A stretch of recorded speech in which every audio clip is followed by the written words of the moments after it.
수요 성경 강의 두 번째 시간 사사기 말씀을 보겠습니다. 우리가 주보에는 사사기, 룻기 이렇게 나갔는데요.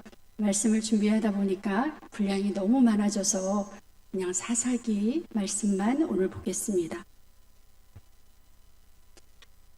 저희가 통성경 강해의 그 교재가 통성경 길라잡이입니다. 혹시 이 교재를 구입하거나 필요하신 분들은 저에게 개인적으로 말씀을 해주시기 바랍니다.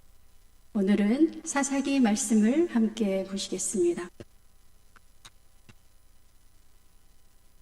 우리가 지난 시간에 이어서 여호수아, 사사기, 룻기 이 말씀은 이스라엘 백성이 가나안 땅에 들어가서 하나님의 말씀, 모세오경을 통해서 모세를 통해서 주셨던 하나님의 말씀이 얼마나 잘 계승되느냐 하는 그런 관점에서 다시 말씀을 드리면 신앙이 하나님의 말씀이 얼마나 잘 계승되느냐 하는 관점에서 우리가 이 여호수아, 사사기, 룻기 이 세 권의 말씀을 보시겠습니다. 우리 지난 시간에 여호수아 약속의 땅 입성이라는 제목으로 보셨고요.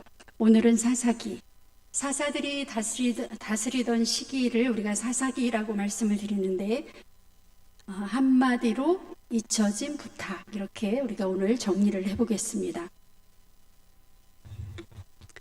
우리가 하나님이 원하셨던 이상적인 나라나 국가가 무엇일까? 우리가 사사기를 공부하시면서 우리 사사기 말씀을 묵상하시면서 우리 출애굽기 19장 6절에 주셨던 제사장 나라, 거룩한 백성이라는 하나님이 원하셨던 그런 나라, 하나님이 원하셨던 그런 그 시민, 이 개념을 다시 한번 정리를 하겠습니다. 우리가 국가를 이루는 3대 요소가 국민과 영토와 법이라고 하겠습니다.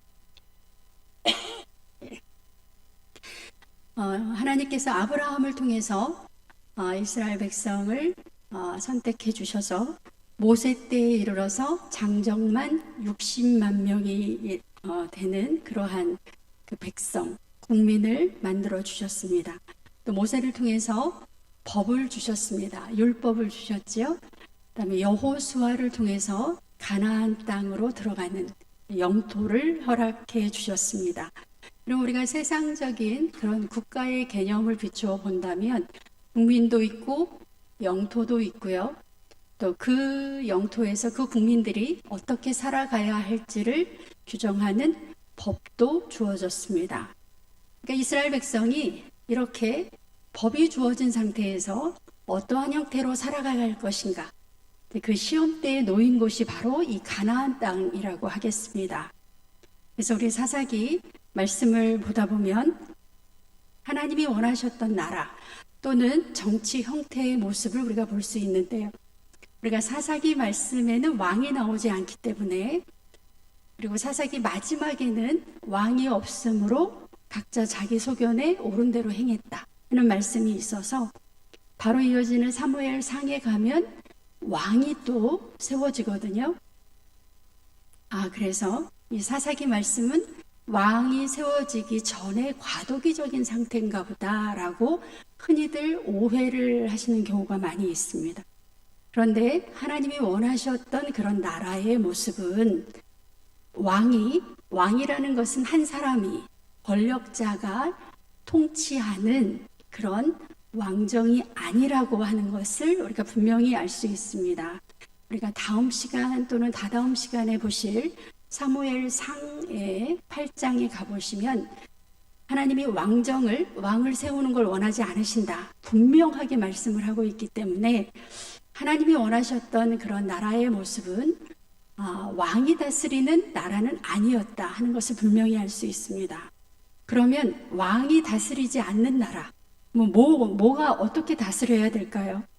하나님의 법이, 우리가 요즘 말하는 말씀이 다스리는 그런 국가, 그런 나라. 그래서 요즘 말로 하면 법치주의 국가, 법이 다스리는, 더 현대적인 말로 하면 공화정이 되겠습니다. 하나님의 법이 그 사회를 지배하고 다스리는 그런 나라를 만들고 싶어 하셨습니다. 그리고 왕이 통치를 하면 중앙 집권 체제가 되는데요. 왕이 없기 때문에 지방 자치에 가까운 각 지파가 나름대로의 모습을 유지를 하면서 살아가야 되는 그러한 나라, 그러한 백성을 만들고 싶어 하셨기 때문에 여기서 중요한 것은 하나님의 법을 열심히 가르쳐야만, 그러니까 즉 백성이, 국민이 법을 알아야만 이 사회를 유지할 수 있다라는 것입니다. 그런데 우리가 사사기의 전체적인 결론은 잊혀진 부탁이에요. 하나님께서 이스라엘 백성에게 이렇게 살아라 라고 분명히 말씀을 해주셨는데 그 부탁의 말씀이 잊혀져 버린, 그래서 우리가 사사기를 한마디로 사사시대는 암흑기였다 이렇게 결론을 내립니다. 사사시대는 암흑기였다. 그것도 350년 동안 암흑기였다. 하나님이 원하는 사회에 하나님이 원하시는 그런 모습이 아니었다.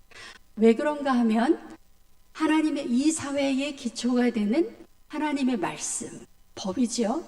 이제 우리가 구약 성경에서는 율법이라고 되어 있는데 율법이 무너지고 제사장이 자기 역할을 못했던, 기둥과도 같은 두 개의 율법과 제사장의 역할이 무너진 사회. 그러면 왜 율법과 제사장 이 역할이 무너졌을까? 성경에서는 신앙교육을 소홀히 했기 때문이다 라고 이렇게 결론적으로 말합니다. 그래서 그 부분을 우리가 좀 자세히 보겠습니다.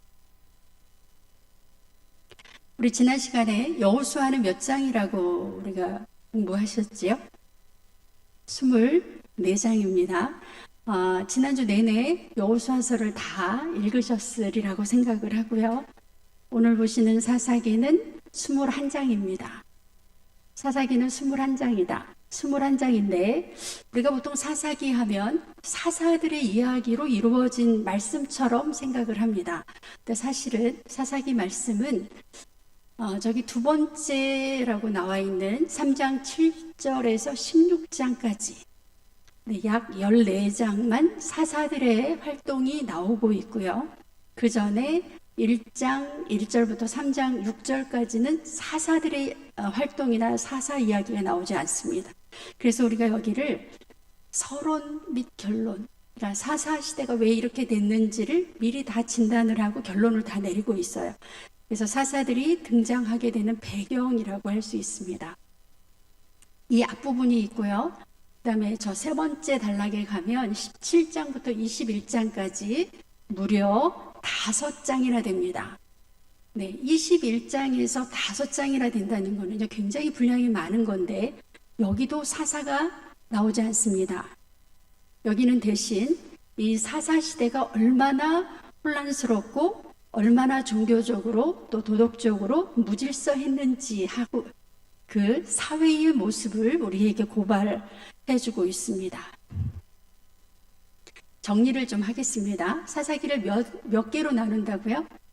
세 개로 나눕니다. 세 부분으로 나누는데 앞에는 사사기 이 시대가 왜 이렇게 됐는지 진단을 하고 있어요. 한 2장 반, 3장 6절까지. 그다음에 뒷부분은 그렇게 엉망이 된 사회가 어느 정도까지 망가질 수 있는가, 그 시대의 사회상을 우리에게 보여주고 있습니다. 중간에 14장에 걸쳐서는 12명의 사사들의 이야기가 나옵니다. 그래서 사사기는 세 부분으로 이루어져 있다. 먼저 정리를 하고요. 우리 교재에 보시면 이렇게 다시 내용을 가지고 6등분을 하고 있습니다. 1번과 2번이 아까 우리가 앞에서 보셨던 서론에 해당되는 왜 사사시대가 이렇게 엉망이 되었는지를 설명하는 부분이에요. 그 다음에 3번, 4번, 5번은 12명의 사사 중에 아주 대표적인 사사들만 이렇게 설명을 해주고 있습니다. 마지막에 6번째가 사사시대의 사회상, 아까 말씀드렸던 세 번째에 해당이 되는 그런 부분입니다.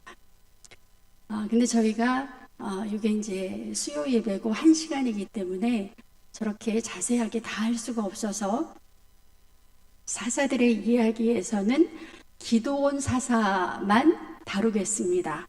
다른 사사들의 이야기는 우리가 다음에 또 공부할 기회가 있을 때 그때 다시 자세하게 살펴보겠습니다. 그래서 첫 번째 사사기의 서론 내지 결론에 해당이 되는 왜 사사 시대가 이렇게 될 수밖에 없었는가 라고 하는 진단의 내용이 두 가지가 나와 있습니다. 첫 번째가 쫓아내지 못한 족속들, 이렇게 제목을 잡았습니다. 이 내용은 사사기 1장 19절에서 19절에서 35절까지 말씀인데요. 이 말씀이 여호수아서에 미리 한번 나와 있는 말씀입니다. 여호수아를 중심으로 이스라엘 지파가 가나안 땅을 점령했을 때 점령하지 못한 그러한 땅이 있었습니다. 그 부분을 우리 사사기에서 다시 한번 주목해주고 있습니다. 1장 19절부터인데요.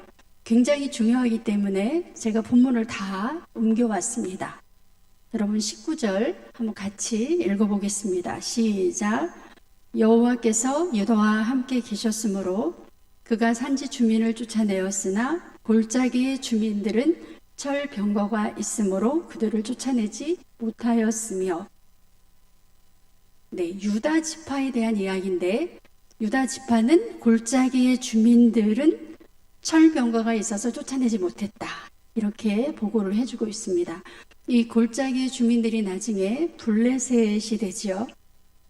유다 지파는 이렇게 됐고 21절에 보시면 베냐민 지파도 쫓아내지 못했다. 저 빨간색 글씨 보시면 베냐민 지파도 예루살렘에 거주하는 여부수 족속을 쫓아내지 못했다. 그래서 여부수 족속들이 베냐민 자손과 함께 살았다. 이런 말입니다. 27절에 보면 므낫세 지파 이야기가 나오는데요. 여기는 더 심각합니다. 므낫세 지파가 베스안, 다하나, 무깃도, 이블로암 이런 지역에 있는 가나안 족속을 쫓아내지 못했다. 말의 어감이요. 쫓아내지 못했다 그러면 어때요? 힘이 없어서 쫓아내지 못한 거지요. 그런데 놀랍게도 28절에 보시면 한번 읽어보겠습니다. 이스라엘이 강성한 후에야 가나안 족속에게 노역을 시켰고 다 쫓아내지 아니하였더라. 이렇게 보고를 해주고 있습니다. 이 말은 힘이 세어졌는데 충분히 쫓아낼 수 있었는데 노역을 시키겠다고 하는 계산이 들어갔어요. 그래서 일부러 쫓아내지 아니했다 라고 하는 그러한 놀라운 보고입니다. 계속해서 보면 우리가 지금 유다 지파, 베냐민 지파, 므낫세 지파 보셨죠? 근데 보시면 에브라임 지파는 어떻게 했는지 29절에 게셀에 거주하는 가나안 족속을 쫓아내지 못했다. 그래서 게셀에서 그들 중에 거주했다. 같이 살았다는 이야기입니다. 스불론 지파도 기드론 주민과 나할롤 주민을 쫓아내지 못했다. 그래서 가나안 족속과 같이 살았다. 근데 여기서 보시면 스불론 지파도 노역을 시켰다는 거예요. 그러니까 스불론 지파도 충분히 쫓아낼 수 있을 만큼 강성해졌는데도 쫓아내지 않았다 하는 겁니다. 아셀 지파 이야기 31절에 쫓아내지 여기는 못했다 이렇게 나와 있습니다. 33절에 보면 납달리 지파 이야기가 나옵니다. 제가 파란색으로 진하게 해놨지요. 그들도 역시 그들 가운데 있었던 가나안 족속 사람들을 쫓아내지 않고 노역을 시켰다 하는 보고예요. 제가 이렇게 PPT를 넘기는데 여러분 성경책, 이제 자신의 성경책에서는 이렇게 본인의 성경책에 이렇게 표시를 해두면 나중에 성경을 읽으실 때 훨씬 더 도움이 될 것 같아요. 노역을 시켰다. 마지막에 34절에 단 자손에서도 거기 같이 그 지역에 살던 아모리 족속을 노역을 시켰다 하는 이야기가 나옵니다. 무려 므낫세, 스불론, 납달리, 단, 이 지파 사람들은 힘이 있었는데도 쫓아내지 않고 노역을 시켰다. 인간적인 계산이 들어간 거지요. 하나님이 분명히 다 쫓아내라고 그렇게 말씀을 하셨는데 쫓아내지 않았습니다. 우리가 왜 가나안 땅에 들어갔을 때 이스라엘 민족이 가나안의 여러 족속들을 다 쫓아내야만 하는가라는 이야기를 그 부분을 한번 짚고 넘어가겠습니다. 우리가 문화는 종교의 산물이다. 너무 당연한 이야기잖아요. 특히 고대로 올라갈수록 문화와 종교는 거의 불가분의 관계입니다. 가나안의 종교가 곧 가나안의 문화라는 거죠. 같은 말이라고 할 정도로 종교와 문화는 그 사회의 한 몸이 돼서 돌아갑니다. 가나안의 종교를 보면 여러분이 잘 아시는 바알, 우리가 태양신을 말하고 남성을 상징하고요. 아세라라고 하는 신, 달신을 상징하고 또 여성을 상징합니다. 가나안 종교의 특징은 이 바알과 아세라라고 하는 이 두 신이 서로 결합을 해서 암수의 결합에 의미해서 풍요를 보장해 준다라고 하는 그러한 신앙입니다. 그래서 가나안 종교의 최고의 가치는 풍요에 있다고 하겠습니다. 풍요만 보장이 되면 어떤 것도 모두 다 허용이 되는 그런 사회라고 하겠습니다. 예를 들면 가나안 그 바알 종교의 제의를 한번 보겠습니다. 자식은 남녀가 결합해서 낳게 되는, 그러니까 일종의 이제 생산한 거죠. 생산의 가장 대표적인 상징이고 또 부부에게 있어서 가장 귀한 것이기 때문에 이 가나안 종교에서는 가장 귀한 것을 신에게 바쳐야 됩니다. 그래서 자식을 바치는 것이 아주 일반화되어 있어요. 인신 제사를 드리는 종교입니다.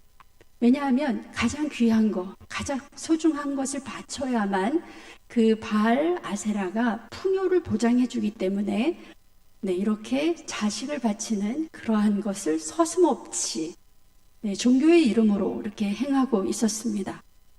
또 이렇게 자식을 바친 후에 신전에 그 여자 제사장, 종교적인 창녀라고 할 수 있고 우리가 성창이라고도 불리는데요. 이 사람들과 성관계를 맺는 음란한 제사를 드립니다. 그래서 여러분이 어떻게 제사를 드리는데 음란할 수 있을까? 그런데 가나안의 종교는 제사를 음란하게 이렇게 드립니다. 우리가 그러니까 우리 야훼 하나님 구약에서 말하는 레위기에 말하는 5가지 제사 있잖아요. 그 제사, 레위기의 제사법을 아무리 읽어봐도 레위기 제사를 우리가 구약에서 말하는 제사를 드릴 때 그 제사가 재미있습니까? 그 제사에 노래가 들어가고 춤이 들어갑니까? 그런데 저 가나안의 그 바알 종교에서는 아주 음란한 제사가 드려지기 때문에 여기에는 춤과 그다음에 노래와 그다음에 여러 가지 음란한 그런 행위들이 같이 이렇게 들어가는. 근데 중요한 것은 이게 합법이라는 거예요. 이게 몰래 뒤에서 숨어서 하는 게 아니라 합법입니다. 이게 이 사회를 지배하고 있습니다.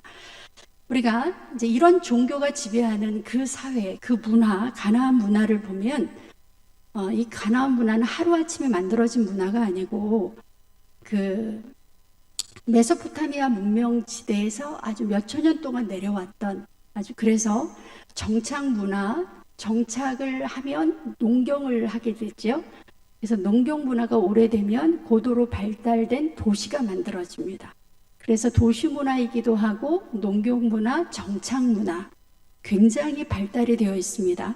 그런데 저 가나안 땅에 들어오는 이스라엘 사람들은 지금 유목 생활을 하던 사람이에요.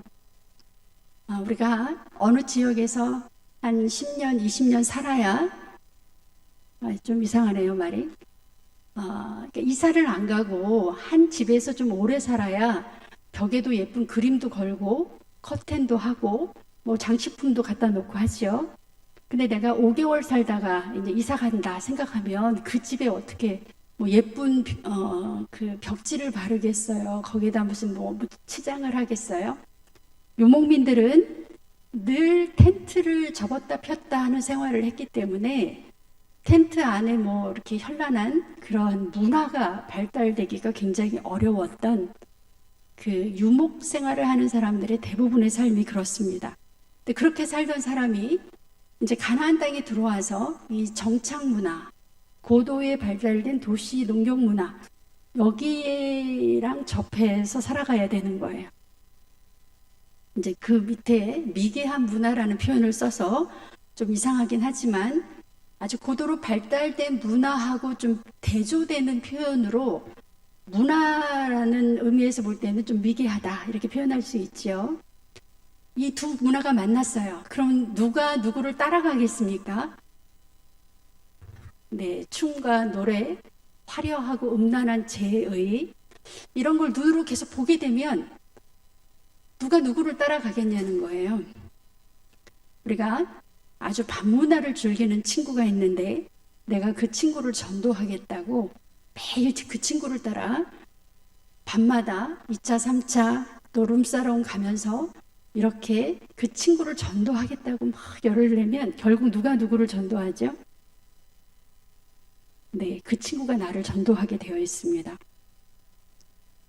구약의 제사의 제의, 성경에서 말하는 그 구약의 제사 드리는 장면하고 이 가나안 종교에서 드리는 제사 장면이 너무나 극적으로 대조를 이루기 때문에 가나안 그 제의를 드리는 것을 한 번 보고 또 한 번 보고 두 번 보고 이렇게 보다 보면 나도 모르게 그쪽으로 갈 수밖에 없는, 그래서 하나님께서 이 땅에 들어오기 전에 이미 신명기에 타협해서도 안 되고 적당히 섞여서도 안 되고 전혀 용납의 여지가 없이 완전히 분리해서 살아야 된다. 네, 그런 하나님의 말씀을 주셨습니다. 우리 성경책 여러분 한 군데만 찾아보겠습니다. 신명기 12장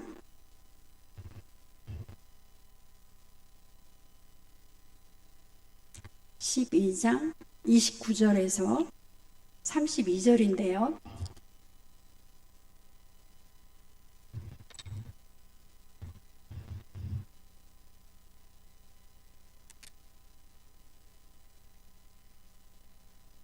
신명기 12장 29절에서 32절까지 하나님께서 이스라엘 백성이 가나안 땅에 들어갔을 때 이렇게 살아야 된다라고 미리 교육시켰던, 미리 말씀하셨던 그런 내용입니다. 읽겠습니다. 여러분도 같이 읽어주세요. 내 하나님 여호와께서 내가 들어가서 쫓아낼 그 민족들을 내 앞에서 멸절하시고 내가 그 땅을 차지하여 거기서 거주하게 하실 때에 너는 스스로 삼가 내 앞에서 멸망한 그들의 자취를 밟아 올무에 걸리지 말라. 또 그들의 신을 탐구하여 이르기를 이 민족들은 그 신들을 어떻게 섬겼는고 나도 그와 같이 하겠다 하지 말라. 내 하나님 여호와께서는 내가 그와 같이 행하지 못할 것이라. 그들은 여호와께서 꺼리시는 가증히 여기는 일을 그들의 신들에게 행하여 심지어 자기들의 자녀를 불살라 그들의 신들에게 드렸느니라. 내가 너희에게 명령하는 이 모든 말을 너희는 지켜 행하고 그것에 가감하지 말지니라. 네, 가나안 종교와 문화가 얼마나 무섭고 얼마나 이 전염력이 강한가 하는 것을 하나님이 미리 아셨기 때문에 절대로 섞여서 살 수 없다. 그래서 완전히 다 쫓아내든지 전멸시키든지 이게 원칙이었습니다. 그런데 아까 조금 전에 보셨던 대로 쫓아내지 아니했어요. 같이 살았습니다. 그리고 거기에다 또 인간적인 계산을 넣어서 쫓아낼 수 있었음에도 불구하고 노역을 시킨다는 명분을 가지고 어떻게 하면 그들에게서 농사법을 좀 배울까? 얕은 계산이 들어가면서 그들을 쫓아내지 못했습니다. 결과는 너무나 뻔해요. 누가 누구를 쫓아가요? 이스라엘 사람들이 가나안의 종교와 문화를 쫓아가기에 바빴습니다. 이 하나님의 명령, 절대 같이 살 수 없다. 적당히 타협할 수 없다 하신 하나님의 말씀을 어겼기 때문에 이스라엘 민족이 이 사사기에 겪게 되는 그 무서운 혼란을 미리 예견할 수가 있었습니다. 두 번째, 쫓아내지 못했다는 것, 같이 섞여 살았다는 게 굉장히 큰 그런 그 실수였고요. 잘못이었고, 두 번째는 신앙 교육을 소홀히 했다는 거예요. 읽어보겠습니다. 사사기 2장 7절에서 10절인데요. 같이 읽겠습니다. 백성이 여호수아가 사는 날 동안과 여호수아가 뒤에 생존한 장로들, 곧 여호와께서 이스라엘을 위하여 행하신 모든 큰 일을 본 자들이 사는 날 동안에 여호와를 섬겼더라. 여호와의 종 눈의 아들 여호수아가 110세의 죽음에 10절로 갑니다. 그 세대의 사람도 다 그 조상들에게로 돌아갔고 그 후에 일어난 다른 세대는 여호와를 알지 못하며 여호와께서 이스라엘을 위하여 행하신 일도 알지 못하였더라. 참으로 충격적인 그런 이 보고를 우리가 지금 듣고 있습니다. 어떻게 이럴 수가 있을까요? 제가 1번, 2번 해놨습니다. 이스라엘 백성이 여호수아가 사는 날 동안, 여호수아가 얼마나 가나안 땅에 들어오면서 31번의 전쟁을 치르면서 또 신앙의 본을 보이면서 야훼 하나님을 섬길 것을 강력하게 그렇게 부탁하고 권고했잖아요. 여호수아가 사는 날 동안, 그다음에 여호수아 뒤에 생존한 장로들, 그러니까 여호수아와 함께 이 가나안 땅에 들어오면서 하나님의 은혜를, 하나님의 기적을 맛봤던 그 사람들이 사는 날 동안에는 여호와를 섬겼다는 거예요. 그런데 그게 한 세대가 못 가서 10절에 보시면 그 세대의 사람도 다 그 조상들에게로 돌아갔고 그 후에 일어난 다른 세대는 뭐를 몰라요? 여호와를 알지 못했고, 그러니까 하나님을 알지 못하기 때문에 하나님께서 이스라엘 백성들을 위해서 행했던 그 놀라운 기사와 이적과 이스라엘 백성을 향한 그 사랑도 당연히 알지 못하겠지요. 이것이 바로 사사기 350년 암흑기를 만들었던 결정적인 이유라고 하겠습니다. 신앙 교육이 실패했다는 거죠.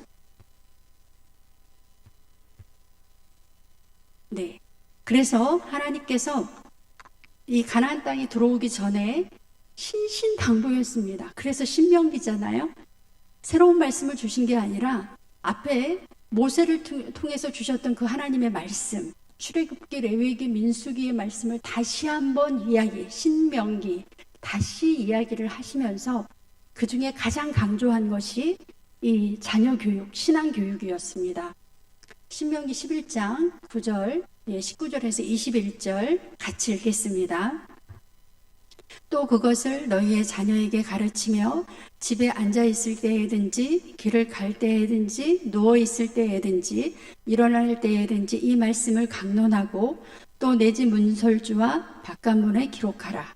그리하면 여호와께서 너희 조상들에게 주리라고 맹세하신 땅에서 너희의 날과 너희의 자녀의 날이 많아서 하늘이 땅을 덮는 날과 같으리라. 아멘.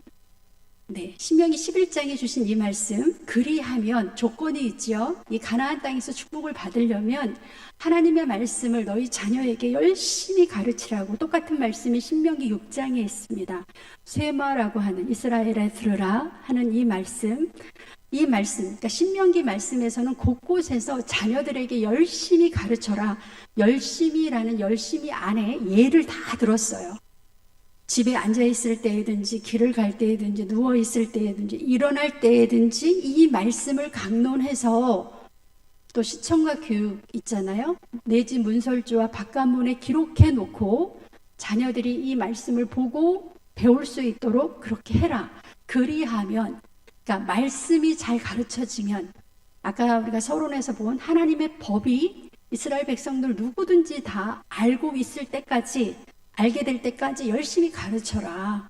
그래야 그 사회가 유지될 수 있다는 거죠. 그런데 그렇게 못했다는 것입니다. 그래서 우리가 사사기 전체로 보면 이 가나안 땅에 들어왔던 만나 세대가 성공한 부분은 가나안을 점령해서 제사장 나라의 토대를 세웠다. 예, 점령한 과정까지는 성공을 했는데요.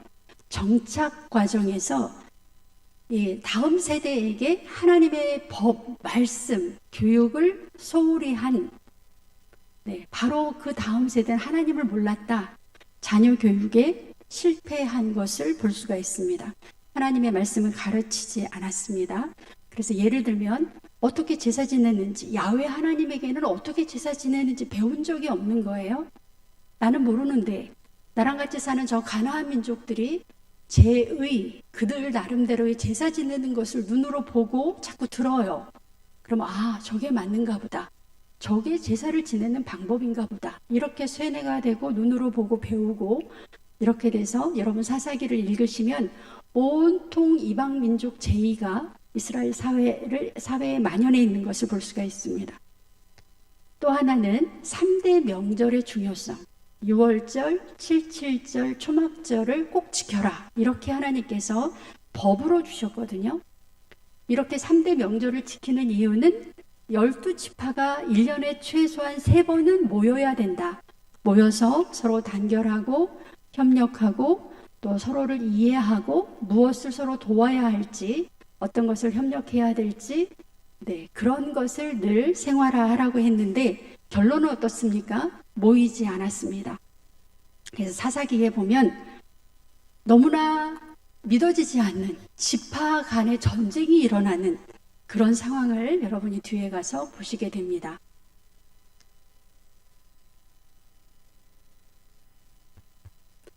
신앙교육이 실패가 돼서 하나님의 법을 가르치지 않았어요. 그러면 여러분 레위기 26장에 가면 하나님의 말씀을 지키지 않으면 어떤 결과가 오는지를 먼저 말씀을 해주셨어요. 레위기에 26장에 보면 하나님의 법을 지키면 내가 이렇게 축복하지만 하나님의 법을 지키지 않으면 내가 이렇게 징계한다 라고 하는 말씀이 있습니다. 그 첫 번째 단계가 뭐냐면 흉년이 된다는 거예요. 하나님이 그 땅에 소산을 내지 않으신다고 말씀을 하시고 하나님의 규례와 명령을 지키지 않는 사회에서는 끊임없이 외적이 쳐들어온다. 이렇게 말씀을 주셨습니다. 1단계, 2단계가 사사시대에 다 나와요. 여기 사사기 2장 14절부터 사사기 3장 8절, 3장 14절 이렇게 쭉 나오는데요. 2장 14절 말씀만 보겠습니다. 같이 읽겠습니다. 여호와께서 이스라엘에게 진노하사 노력하는 자의 손에 넘겨주사 그들이 노력을 당하게 하시며 또 주위에 있는 모든 대적의 손에 팔아넘기심에 그들이 다시는 대적을 당하지 못하였다. 그래서 그 다음에 사사기 3장에서는 여호와께서 이스라엘에게 진노하사 그들을 메소포타미아 왕 구상 릴사다임이 쳐들어오게 했다. 이렇게 말씀을 하시고요. 3장 13절에 에글론이 암몬과 아말렉 자손을 데리고 이스라엘을 쳐들어왔다 등등 이렇게 계속해서 다른 민족의 침입을 받는 이런 참 슬프고 안타까운 이런 모습이 사사기에 계속 나오고 있습니다.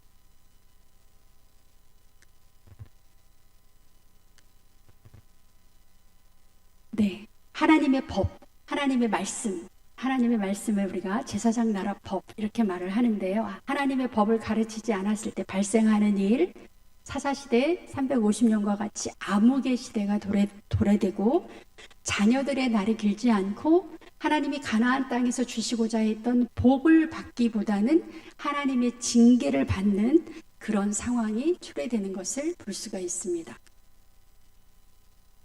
네, 이제 사사기, 우리 12명의 사사, 여러분 사사기의 이제 그 중간 부분을 보겠습니다. 사사란 글씨가 좀 작지만 이스라엘을 이끈 지도자를 말하고 또 때로는 재판관이었고 전쟁이 없을 때는 전쟁이 일어나면 군사적, 정치적 지도자 역할을 했던 사람이 이 사사입니다. 12명의 사사 이름을 좀 빨리 읽어보겠습니다. 온니엘, 에훗, 삼갈, 드보라, 기도온, 돌라, 야일, 입다, 입산, 엘론, 압돈, 삼손. 우리 그 여호수아 때는 그 가나안 땅에 들어왔던 12지파가 어느 땅을 얻었는지 지도를 외우시라고 말씀을 드렸는데 우리 사사기에서는 12명의 사사 이름 정도는 알고 계셔야 되겠지요. 네, 딱 핸드폰으로 찍어서 여러분이 늘 보시기를 바랍니다. 12명의 사사. 12명의 사사, 우리가 12명의 사사를 보시면서 한번 읽어보겠습니다. 또 다른 사사를 보내시는 하나님의 마음.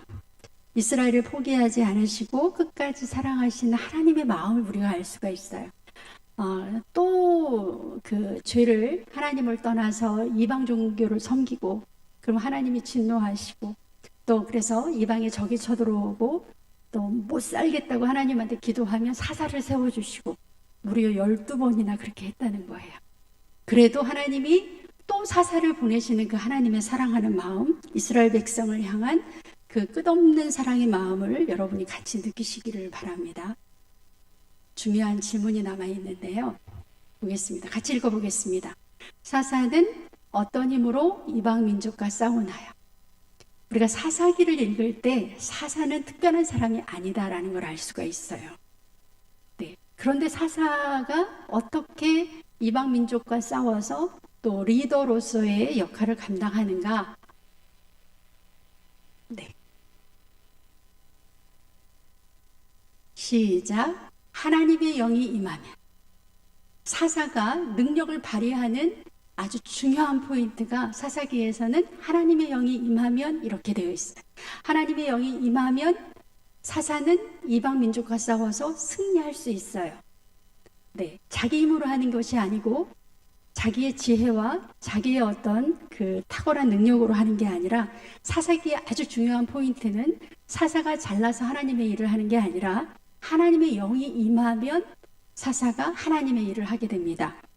네, 시간이 없어서요. 우리가 일일이 다 찾아보지는 못하지만 온니엘 같은 경우에도 하나님의 영이 임하면 놀라운 기적을 행하고 기드온 같은 경우에도 하나님의 영이 임하면 여러분이 대표적으로 아시는 삼손 같은 경우에도 하나님의 영이 임하면 어떤 일이 벌어졌나요? 사자도 막 이렇게 찢어서 그렇죠. 그 다음에 나귀 턱뼈로 블레셋 사람들을 엄청나게 많이 죽이는 놀라운 그런 힘이 발휘됩니다. 그래서 오늘 우리에게도 하나님의 영이 임하면 우리가 뭘 할 수 있을까요? 하나님의 일을 할 수가 있습니다.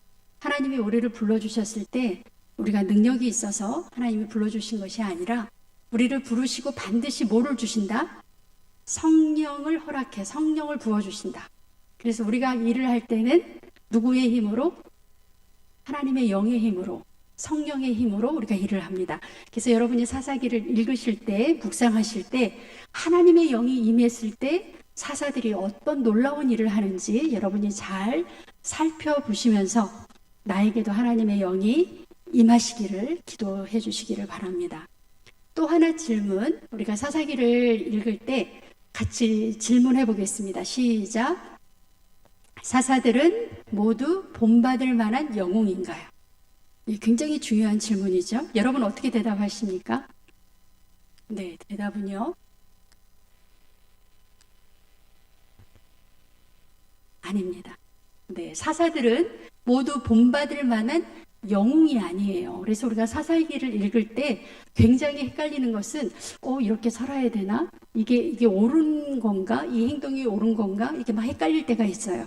사사들이 했던 모든 그런 행동들이 우리가 본받을 만한 그러한 부분도 있고 아닌 부분도 있다. 예를 한번 들어보겠습니다. 지금 저희가 사사기 시간이 없기 때문에 저 모든 사사를 구체적으로 볼 수는 없고요. 입산 같은 경우에 같이 읽어보겠습니다.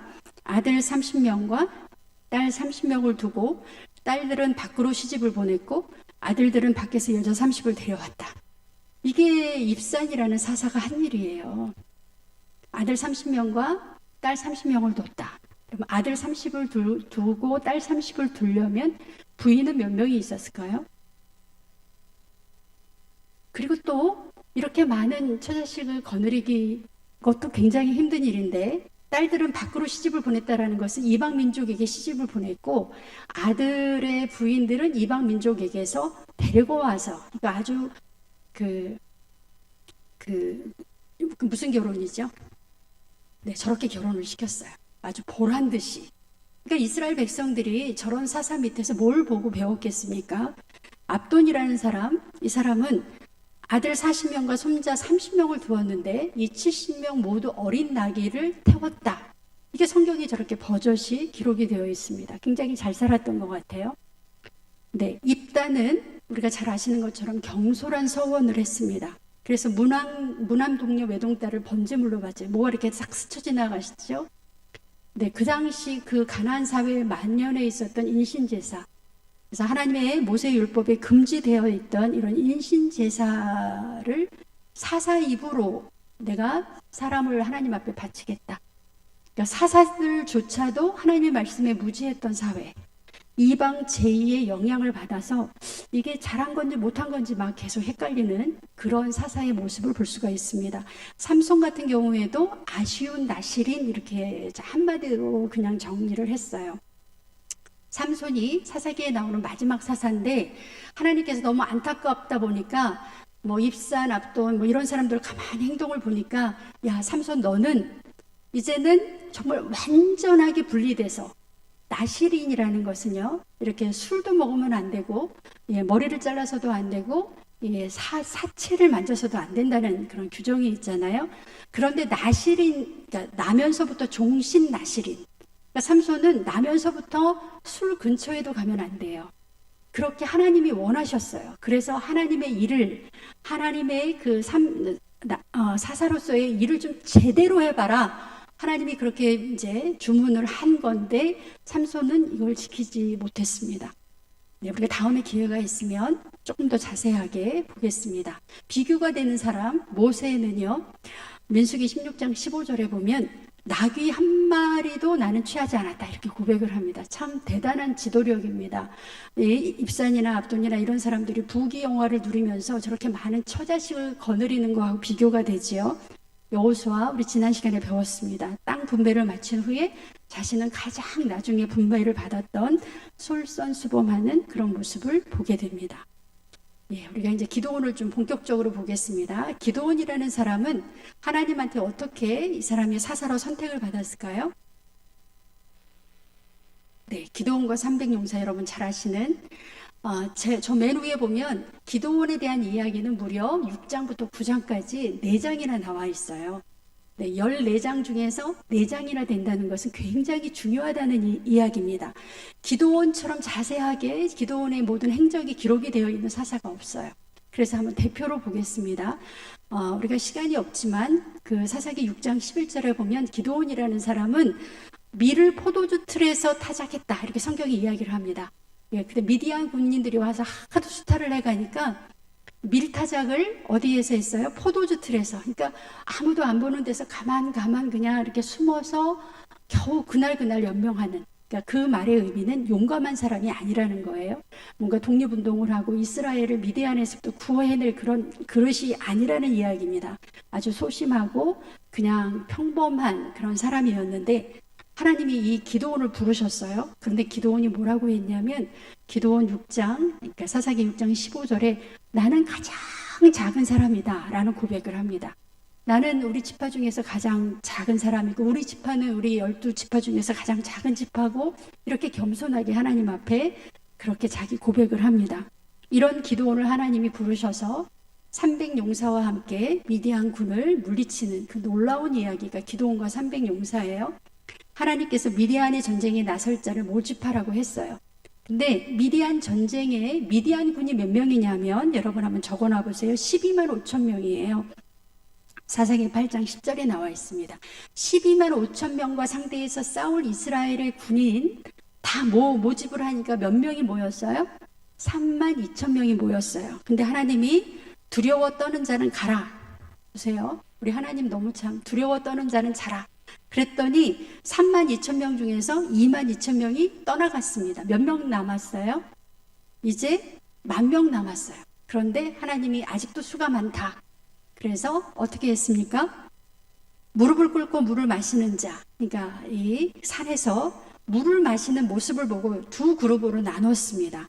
무릎을 꿇고 물을 마시는 자가 9,700명, 그 다음에 손으로 이렇게 물을 떠서 마시는 자가 300명, 이렇게 두 그룹으로 나뉘어졌어요. 여러분이 기도원이라면 누구를 선택하고 싶으시겠어요? 지금 미디안 군인은 아까 얼마? 12만 5천 명하고 싸워야 되는데 22,000명 간 것도 참 속상한데 9,700명이라도 좀 붙잡고 그렇게 전쟁을 하고 싶은데 하나님이 9,700명 돌려보내라. 그래서 몇 명 남았어요? 300명 남았어요. 32,000명에서 22,000명 돌려보내고 또 10,000명에서 9,700명 돌려보내고 300명이 나왔습니다. 그런데 성경에서는 이렇게 숫자를 줄인 이유를 하나님이 분명하게 말씀을 하고 계셔요. 뭐라고 얘기를 하시냐면 너무 글씨가 작네요. 300명으로 숫자를 줄인 이유를 사사기 7장 2절에 이렇게 말씀을 하십니다. 제가 읽어드릴게요. 이스라엘이 나를 거스려 스스로 자랑하기를 내 손이 나를 구원하였다 할까 함이니라. 내 손이 나를 구원하였다. 이게 무슨 말입니까? 저 전쟁에서 이겼으면 내가 잘해서, 내가 용감해서, 내가 전술이 뛰어나서 전쟁에서 이겼다라고 하는 말을 할까봐 하나님께서 아예 싹을 싹 죽인 거예요. 300명이 용감하면 얼마나 용감하고 300명이 잘하면 얼마나 잘하겠습니까? 저 전쟁은 시작하자마자 이긴 전쟁인가요? 진 전쟁인가요? 어떠한 가능성도 없는 진 전쟁입니다. 그래서 이 전쟁에서 이기는 방법은 하나님이 도와주시지 않으면 이길 수 없는, 그런데 기도원이 굉장히 위대한 점은 숫자를 줄이라고 하는 하나님의 명령에 순종했다는 거예요. 나 같으면, 내가 지도자라면 12만 5천 명하고 싸우는 군인 수를 300명까지 줄이라고 하는 하나님의 말씀에 내가 하나님 그렇게 하겠습니다. 하겠냐는 거죠. 그런데 기도원이 정말 하나님만을 믿고 300명을 데리고 전쟁에 임했다는 거, 그게 기도원의 굉장히 위대한 하나님의 말씀을 철저하게 지켰던, 그래서 300명을 가지고 대승을 이루었습니다. 그런데 문제는 승리하고 난 다음이에요. 기도원의 타락하는 장면을 보시면 사사기 8장에 이스라엘 백성들이 이 전쟁에서 이기고 나니까 이 기도원에게 이렇게 말을 합니다. 22절 시작. 그때 이스라엘 사람들이 기도원에게 이르되 당신이 우리를 미디안의 손에서 구원하셨으니 당신과 당신의 아들과 당신의 손자가 우리를 다스리소서. 이게 무슨 말인가요?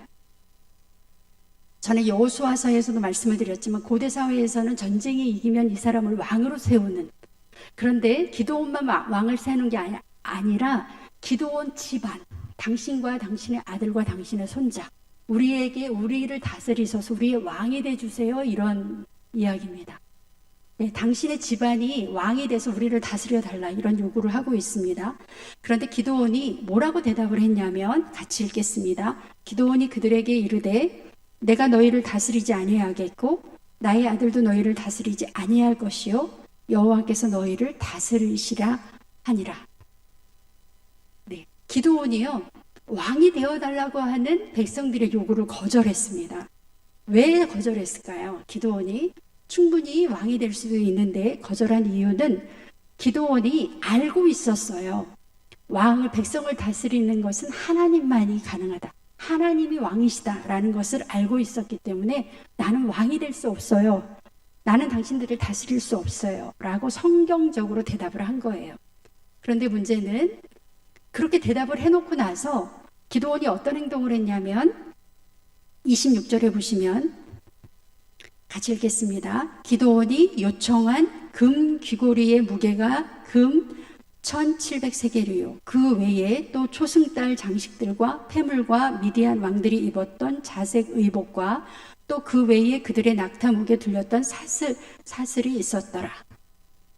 전리품을 백성들하고 함께 나눠야 되는 전리품을 몽땅 다 나에게 달라, 이렇게 얘기를 한 거예요. 근데 백성들은 너무나 고마워서 또는 너무 무서워서 기드온이 저렇게 다 달라고 했을 때 몽땅 다, 그러니까 기드온은 저 전쟁으로 엄청난 부자가 된 것을 알 수가 있습니다. 그리고 밑에 보시면 27절에 그거보다 더 엄청난 일을 저질렀습니다. 27절 같이 읽겠습니다. 기드온이 그 금으로 에봇 하나를 만들어 자기의 성읍 오브라에 두었더니 온 이스라엘이 그것을 음란하게 위함으로 그것이 기드온과 그의 집에 올무가 되니라. 네, 옷은요 천으로 만드는 거예요. 에봇은 제사장이 입는 옷입니다. 그런데 그 에봇을 금으로 만들어서 자기의 성읍, 자기의 고향 오브라에 두었대요. 여러분, 에봇이라는 제사장 옷을 금으로 만들고 나면 그게 뭐가 되지요? 우상이 되지요. 그러니까 누구를 섬기라는 거예요? 기드온을 섬기라는 거예요. 왕보다 더하지요. 신으로 섬기라는 거예요. 그랬더니 또 이스라엘 백성들이 그것을 음란하게 위했다고 이렇게 성경은 이야기를 하고 있습니다. 그러니까 저렇게 우상을 만드는 것 자체도 말이 안 되지만 이스라엘 백성들이 이미 이방 종교에 너무나 많이 이렇게 젖어 있어서 음란하게 위했다, 음란하게 섬겼다. 마치 이방 신 중에 뭐 하나를 섬기듯이 그렇게 음란한 제의를 통해서 이 기드온이 만들어 놓는 금 에봇을 섬겼다 라는 것을 알 수가 있습니다. 기드온이 대신 요구한 것은 각종 전리품을 독식함으로써 자신을 우상화시키는 데까지 이르게 됩니다. 여러분, 기드온이 이렇게 살았어요. 그 자식때 가면 어떤 일이 벌어질까요? 기드온의 그 가치관이 자식들에게 그대로 전달이 됐습니다. 그래서 기드온의 집안의 몰락 이야기가 사사기 9장에 나와요. 여러분, 우리는 기드온과 300용사, 기드온의 그 순종과 기드온의 그 지혜와 하나님의 그 말씀을 순종하는 그 모습을 보고 굉장히 은혜를 받았는데 사사기 8장에 가면 너무 실망하고요. 저 9장에 가면 어떻게 사사 집안에서 저런 일이 일어날까 하는 그런 너무나 기가 막힌 그런 상황을 접하게 됩니다. 9장 4절에 보시면 좀 중요하기 때문에 좀 같이 읽어보겠습니다. 바알불이 친전에서 은 70개를 내어 그에게 주매 아비멜렉이 그것으로 방탕하고 경박한 사람들을 사서 자기를 따르게 하고, 아비멜렉이 기드온의 아들입니다. 이방 신전인 바알불이 신전에서 돈을 꼬우는 거예요. 그러니까 이게 자금이죠, 자금. 방탕하고 경박한 사람을 사서 요즘으로 말하면 청부 살인업자를 산 거예요. 누구를 죽이려고? 5절에 보시면 오보라에 있는 그의 아버지의 집으로 가서 여룻바알이 기드온이잖아요. 여룻바알의 아들 곧 자기 형제 70명을 한 바위 위에서 죽였으되 다만 여룻바알의 막내 아들 요담은 스스로 숨었으므로 남으니라. 네, 자기 형제들을 이 청부 살인업자들을 돈으로 사서 몽땅 다 한날에 죽여버렸다는 거예요. 그리고 6절, 세겜의 모든 사람과 밀로의 모든 족속이 모여서 세겜에 있는 상수리 나무 기둥 곁에서 아비멜렉을 왕으로 삼으니라. 최초의 이스라엘 왕은 이렇게 피바람이 나는 자기 스스로 왕이다라고, 그 아비멜렉, 기드온의 아들 아비멜렉이 최초의 나는 왕이다라고 이렇게 선언을 했습니다. 아무도 인정하지 않죠. 그래서 우리 최초의 왕은 그 사울 왕이잖아요. 이런 그 해프닝이 있었다는 거예요. 어떻게 사사 기드온의 아들이 이런 일을 저지를 수 있을까? 자기가 왕이 되기 위해서 자기 형제들, 그러니까 라이벌에 해당되는 형제들을 몽땅 다 죽였다는 엄청난 사건을 기록해주고 있습니다. 네, 이런 집안, 이 기드온의 행적을 또 하나 보겠습니다. 8장에 보면은요, 30절에 기드온이 아내가 많음으로 그의 몸에서 낳은 아들이 70명이다. 여러분, 아까 기드온이 부자가 됐다 그랬죠? 재벌이 된 거예요. 전쟁 한번 치르고 모든 그 전리품을 다 독식했기 때문에 그걸로 혼자 부귀영화를 누리면서 아들만 70명이다. 그럼 딸까지 하면 약 한 150명이에요. 무슨 집안이 이렇습니까? 그리고 그의 첩도 있었대요. 31절에 세겜에 있는 그의 첩도, 그러니까 첩은 아예 세지도 않았어요. 아들을 낳았으므로 그 이름을 아비멜렉이라 하였더라. 아비멜렉이라는 것은 내 아버지는 왕이다 라는 이름을 주어줬어요. 근데 기드온의 그 첩의 아들의 이름을 아비멜렉이라고 지었어요. 내 아들은 왕이, 나의 아버지는 왕이다. 아비멜렉 부를 때마다 자기 자신은 뭐가 되는 거예요? 왕이 되는 거예요. 이렇게 살았습니다. 그래서 이 기드온이 죽어서 장사되고 33절에 보시면 기드온이 이미 죽음에 이스라엘 자손이 돌아서서 바알들을 따라가 음행하였으며 바알브릿을 자기들의 신으로 삼자. 기드온이 죽자마자 이스라엘 백성들이 아우 지겨워. 기드온이 섬기던 그 하나님 아우 막 너무 지겹죠. 네. 그래서 바로 바알을 따라갔다. 바알브릿 신을 섬겼다. 이렇게 이야기를 합니다. 34절 보시면 이스라엘 자손이 주위의 모든 원수들의 손에서 자기들을 건져내신 여호와 자기들의 하나님을 기억하지 않았다.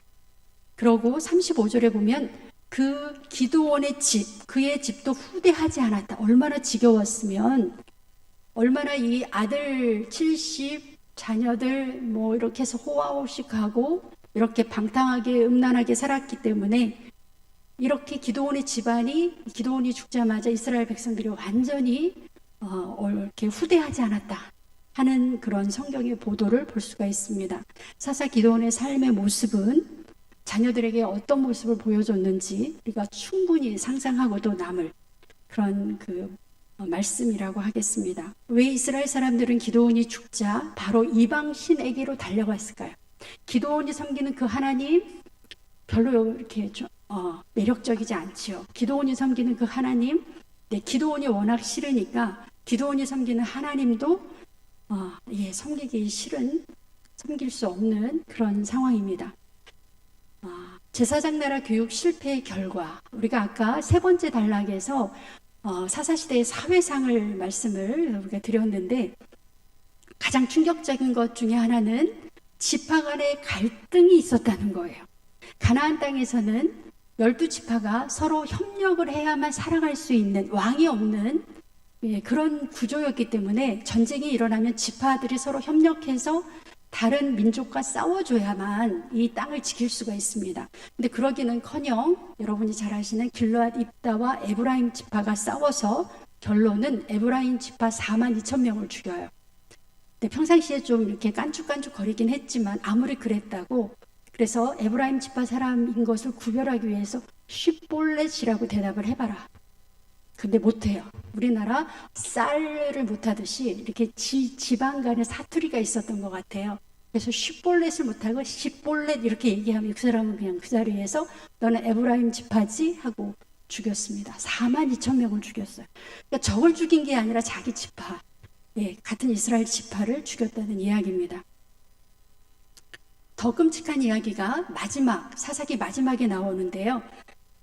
한 레위인과 베냐민 지파 사이에 있었던 일입니다. 정말 여러분 소설을 써도 저거보다는 더 잔인하게 또 말도 안 되게 어처구니 없이 소설을 쓸 수가 없을 정도의 이야기가 나옵니다. 여러분이 읽으시면서 이게 사실인가? 이게 잘했다는 얘기인가? 막 이렇게 갈팡질팡하는 그런 내용이에요. 보면 첩을둔 레위인이 첩을 뒀고 그 첩을 찾으러 가는 이야기입니다. 또 우상을 갖고 다니는 제사장이 우상단지를 들고 다니고, 그 다음에 그 기부와 불량배들이 레위인의 첩을 내놓으라고 해서 윤관을 해서 죽여버리는. 그런데 이 일을 당했다고 레위인이 자기 그 죽은 첩의 시체를 가지고 와서 12토막을 내서 그거를 다른 지파에게 보내는 엽기적인 그런 이야기가 나옵니다. 레위인도 완전 제정신이 아니고요. 이 그 토막난 그 사람의 사체를 받아든 11지파가 모여요.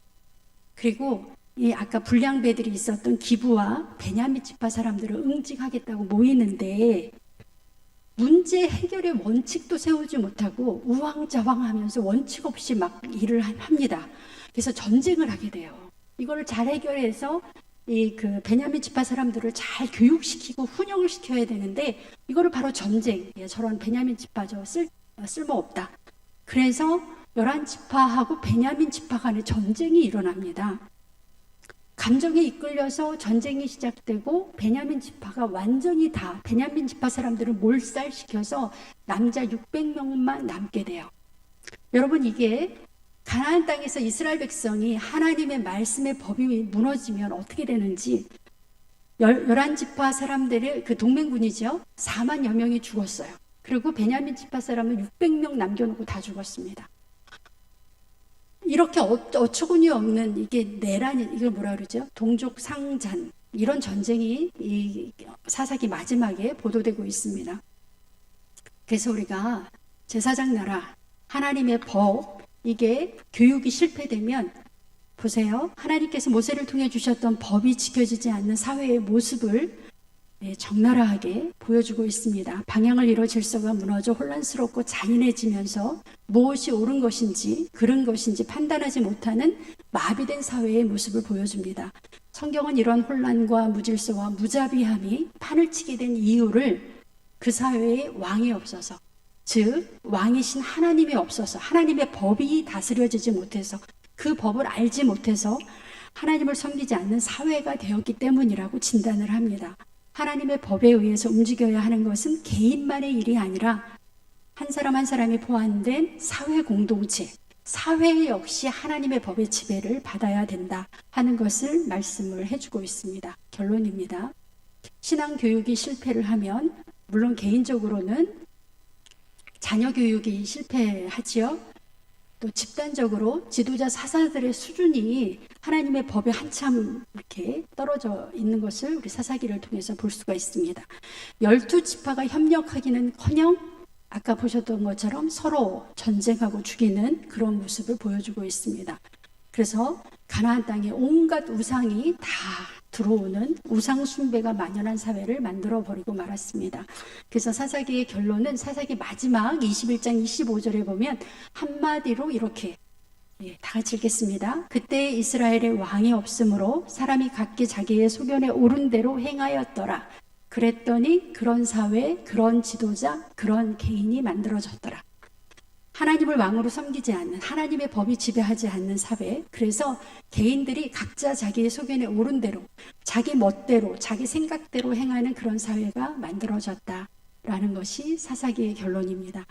여러분 사사기를 보시면서 이제 집에 가서 1장부터 21장까지 읽으시면서 우리가 얼마나 자녀들의 신앙 교육이 중요한가를 다시 한번 느끼시고, 우리가 이 세상 사회, 하나님의 법, 하나님의 말씀을 중심으로 살아갈 때 적당한 타협은 없다. 가나안 민족과 적당히 타협했을 때 우리가 가나안화된 가나안 사람처럼 살아가는 이 사사기를 보시면서 여러분들이 신앙의 적당한 타협, 적당한 계산, 하나님의 말씀을 적당히 이렇게 버무리는 이건 있을 수 없는 일이다 라는 그런 귀한 교훈으로 우리의 삶이 사사기에 이런 혼란스러운 사회가 되지 않도록 이 사회도 책임지고, 한 사람의 지도자가 하나님의 말씀을 잘 따랐을 때 기도원 말하는 거죠. 얼마나 전쟁에서 이기는 12만 5천 명을 300명을 가지고 이길 수 있는 그런 하나님의 영이 임한 사람이 되었는데 그가 타락을 하니까 무섭죠. 그의 자녀대에 가서는 형제 70명을 왕이 되기 위해서 그냥 가차없이 죽여버리는 그런 집안으로 되었다. 섰다 할 때 넘어질까 조심하라 하신 하나님의 말씀, 하나님의 은혜를 많이 받은 사람일수록, 지도자일수록 그 사회를 책임지는 그러한 지도자가 되어야 되겠다 하는 말씀으로 결론을 맺습니다. 우리 기도하고 주기도문으로 예배를 마치겠습니다. 사랑의 주 하나님 감사합니다. 사사기의 말씀을 우리에게 주셨습니다. 오늘 우리도 하나님의 자녀로 부르셔서 하나님의 영, 성령을 우리에게 주시면서 하나님의 일을 하라고 하십니다. 하나님, 나는 못하지만 하나님은 나를 통해서 역사하시는 줄로 믿습니다. 오늘 내가 하나님의 주시는 힘으로 사사들처럼 놀라운 일을 행할 수 있도록 주님 인도하여 주시옵소서. 내가 큰 일을 행할 때에 기도원처럼 되지 않도록 하나님 도와주셔서 끝까지 신앙을 지키고 겸손할 수 있도록, 하나님만을 높일 수 있도록 주님 인도하여 주시옵소서. 우리는 이 사회 속에 살아가고 있습니다.